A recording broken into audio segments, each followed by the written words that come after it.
आणि अत्यंत सुंदर अशी संकल्पना आहे, ती म्हणजे फ्रेम ऑफ रेफरन्स. ती आपल्याला शिकवते की घटना तेवढीच असते, परंतु आपण त्याकडे कुठून बघतोय यावरनं तिचा अर्थ बदलत असतो. म्हणजे थोडक्यात उदाहरण द्यायचं झालं तर मान्य करा की आपण एका रेल्वे ट्रॅकच्या बाजूला उभे आहोत आणि त्या ट्रॅकवरून धावणाऱ्या रेल्वेमधून एक व्यक्ती आपल्याला वेगाने पुढे जाताना दिसतोय, परंतु त्याच व्यक्तीला आपण वेगाने मागे जाताना दिसतो. ही जी अनुभूती आहे ना, हिला फ्रेम ऑफ रेफरन्स असं म्हणतात. बरं, हे सांगण्यामागचं कारण काय? तर माझा आजचा विषय आर्टिफिशियल इंटेलिजन्स. जर आपण आर्टिफिशियल इंटेलिजन्सकडे थोडं निरीक्षण करून बघितलं तर आपल्या लक्षात येईल की जेव्हा या आर्टिफिशियल इंटेलिजन्सकडे आपण बघतोय, जेव्हा आपण एका शिक्षकाच्या, एका विद्यार्थ्याच्या, एका नोकरदाराच्या, एका व्यावसायिकाच्या, एका वैद्याच्या, एका महत्वाकांक्षी तरुणाच्या आणि स्टार्टअप्सच्या फ्रेम्समधून जेव्हा याच्याकडे बघतो ना, तेव्हा याचा अर्थ, याची उपयुक्तता आणि याची गांभीर्यता ही बदलत असते. आणि अशाच काही वेगवेगळ्या काहीशा फ्रेम्समधून मी माझा आजचा विषय स्पर्धक कोड क्रमांक 20 सादर करतोय, आर्टिफिशियल इंटेलिजन्स, चिंता नोकरीची की भविष्याची. नुकत्याच काही बातम्यांनुसार झोमॅटोने आता त्यांच्या कस्टमर सपोर्टमधील 600 लोकांना नोकऱ्यांवरनं काढलं. ओरॅकलने 3000 नोकऱ्यांची कपात केली. मायक्रोसॉफ्टने 9000 तर TCSने तब्बल 12000 नोकऱ्यांची कपात केली आहे. आणि वॉल स्ट्रीट जर्नलनुसार येत्या काही दिवसात 2 लाख नोकऱ्या जाण्याची शक्यता आहे. आता तुम्ही म्हणाल, अरे या तर फक्त IT सेक्टर मधल्या नोकऱ्या झाल्या. पण तुम्हाला सांगू इच्छितो की दीपिंदर गोयल, जे की झोमॅटोचे संस्थापक आहे, त्यांनी नुकतंच लॅट एरोस्पेस टेक्नॉलॉजीज या एका नवीन व्हेंचरमध्ये गुंतवणूक केली की जिथे आपण ड्रोन्सच्या माध्यमातून डिलिव्हरीज करू शकतो का यावर संशोधन चाललंय. आणि यामुळे भारतातील तब्बल 7 लाख डिलिव्हरी बॉईजची नोकरी आज धोक्यात आली. त्यामुळे आपल्या लक्षात येईल की आर्टिफिशियल इंटेलिजन्समुळे केवळ IT सेक्टर मधले नाही, तर चतुर्थ आणि तृतीय श्रेणीतील कर्मचाऱ्यांच्या नोकऱ्याही धोक्यात आल्या. परंतु वर्तमानात उद्भवलेली ही नोकऱ्यांसंदर्भातील चिंता आर्टिफिशियल जनरल इंटेलिजन्समुळे आली आहे. लक्ष द्या, artificial general intelligence, artificial super intelligence अजून यायचंय. त्यामुळे साहजिकच प्रश्न पडू शकतो, आर्टिफिशियल इंटेलिजन्स, चिंता नोकरीची की भविष्याची. परंतु मी मगाशी म्हटल्याप्रमाणे या प्रश्नात देखील एकच घटना आहे, एकच संशोधन आहे आणि याकडे आपण कोणत्या फ्रेममधून बघतोय हे सगळ्यात जास्त महत्वाचं आहे. आता आपल्यासमोर 2 फ्रेम्स आहेत, एक सकारात्मक नोकरदार आणि दुसरा नकारात्मक नोकरदार.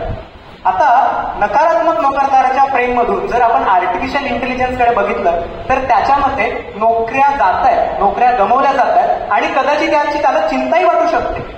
परंतु हे गोष्टींशी जुळवून घेण्याची लवचिकता असणाऱ्या सकारात्मक नोकरदाराच्या फ्रेममधून जर आर्टिफिशियल इंटेलिजन्सकडे बघितलं तर त्याच्यामध्ये नोकऱ्या गमावल्या जात नाहीयेत, तर नोकऱ्यांचं स्वरूप बदलत आहे.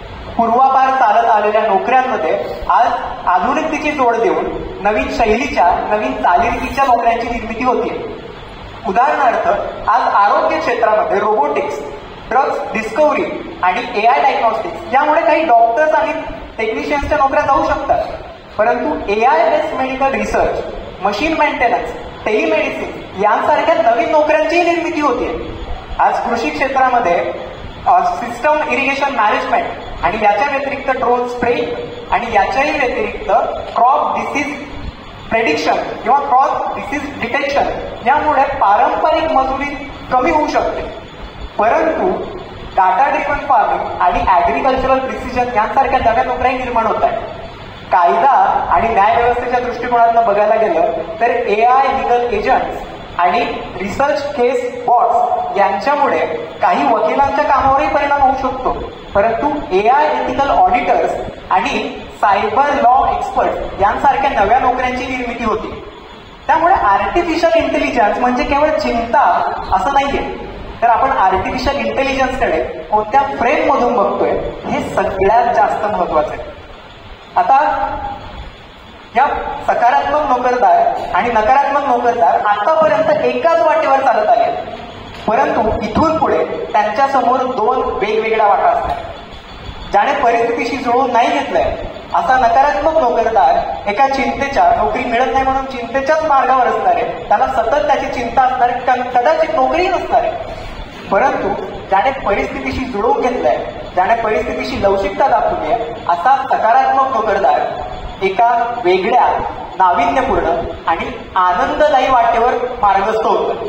आणि ती वाट म्हणजे गीक कल्चर. लक्ष द्या, गीक कल्चर. गीक कल्चर म्हणजे काय हो? तर गीक कल्चर म्हणजे एक असा लोकांचा समुदाय जो आर्टिफिशियल इंटेलिजन्सला भविष्यातील सुवर्ण संधी म्हणून बघतो.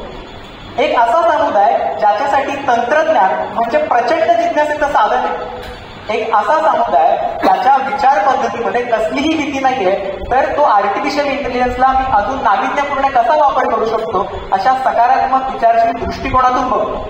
हे गीक कल्चर. आणि ह्या गीक कल्चरमुळे आज आपल्या देशात नव्हे तर जगात कित्येक स्टार्टअप्स जन्माला येऊ शकतात. आणि या स्टार्टअप्समध्ये मुळात या स्टार्टअप फाउंडर्स आणि एंड कन्झ्युमर्स यांच्यामध्ये एम्प्लॉईज नसतील, तर ते असतील AI एजंट्स. आता बिझनेस ऑटोमेशन सारख्या फीचर्समुळे या स्टार्टअप्समध्ये बर्निंग देखील कमी असेल. त्यामुळे कित्येक बुटस्ट्रॅप स्टार्टअप्सला ते वरदान ठरू शकतं. परंतु आता यामुळे काय होत आहे, तर नोकऱ्यांमधून व्यावसायिकतेकडे वळणारी लोकही वाढत चालली. आणि ह्या गीक कल्चरमध्ये एक समस्या निर्माण भविष्यात होऊ शकते, ती म्हणजे डिजिटल डिवाइड. लक्ष द्या, डिजिटल डिवाइड म्हणजे काय, तर आत्ताचा जेनझी आणि जेन अल्फा या डिजिटल कल्चरला, या गीक कल्चरला लगेच आत्मसात करू शकतात, परंतु मिलेनियल जनरेशनला मात्र हे ऍक्सेप्ट करणं जरा अवघड होऊ शकतं. सामाजिक दृष्टिकोनातून जर विचार केला तर गरीब आणि श्रीमंत या लोकांना देखील हे कल्चर आत्मसात करताना एक दरी निर्माण होऊ शकते. आणि ही जी दरी आहे यालाच डिजिटल डिवाइड असं म्हटलं गेलं. मग या डिजिटल डिवाइडच्या समस्येला आपण कसं दूर करू शकतो, तर सर्वांसाठी समान आर्टिफिशियल इंटेलिजन्सचं शिक्षण आणि पुनः कौशल्य संपादन यामुळे ही समस्या दूर केली जाऊ शकते. आता जर आर्टिफिशियल इंटेलिजन्सला एका स्वतंत्र विचाराच्या आणि त्याला कुणाचंही बंधन नकोय अशा नोकरदाराच्या प्रेममधलं बघितलं तर त्याच्यासाठी फ्रीलान्सिंग सारखे नवीन मार्ग खुले जातात, ज्याच्यामुळे आज गीक इकॉनॉमी बिल्ड होतीये, वृद्धिंगत होतीये. आता नुकताच झालेल्या पॅरिस AI समिटमध्ये आर्टिफिशियल इंटेलिजन्स आणि ऊर्जा यांच्यावर काही चर्चासत्र झाली. त्या चर्चासत्रांनुसार आज ChatGPTला दिलेली एक प्रॉम्प्ट गुगलवर सर्च केलेल्या एका सर्चपेक्षा 10 पट जास्त ऊर्जा खर्च करते. भारताच्या एकूण वीज वापरापैकी जास्त ऊर्जा काही AI ऑटोमेशन आणि डाटाबेस सेंटर्सवर खर्च होते. त्यामुळे या वाढत्या ऊर्जेच्या मागणीमुळे कार्बन डायऑक्साईडचं उत्सर्जनही वाढत चाललंय. आणि या उत्सर्जनामुळे आधीच आपण ग्लोबल वॉर्मिंग सारख्या समस्यांना फेस करत आलोय आणि आर्टिफिशियल इंटेलिजन्स त्यात अजून भर घालू शकतो. त्यामुळे आतापासून ग्रीन AI आणि ग्रीन कॉम्प्युटिंग सारख्या गोष्टींना आपण आत्मसात करणंही गरजेचं आहे. शेवटी जाता जाता एवढं, या सगळ्या चिंता करण्यापेक्षा, काळजी करण्यापेक्षा एकच गोष्ट महत्वाची, ती म्हणजे आपण स्वतः आपला अपडेट करतोय का हा प्रश्न विचारणे. कारण या आर्टिफिशियल इंटेलिजन्सच्या युगात फक्त इंटेलिजन्स नाही तर स्किल्स असणं हे सगळ्यात जास्त महत्वाचं. Now onwards it is no more the survival of fittest. Now onwards, it is survival of skillest. धन्यवाद.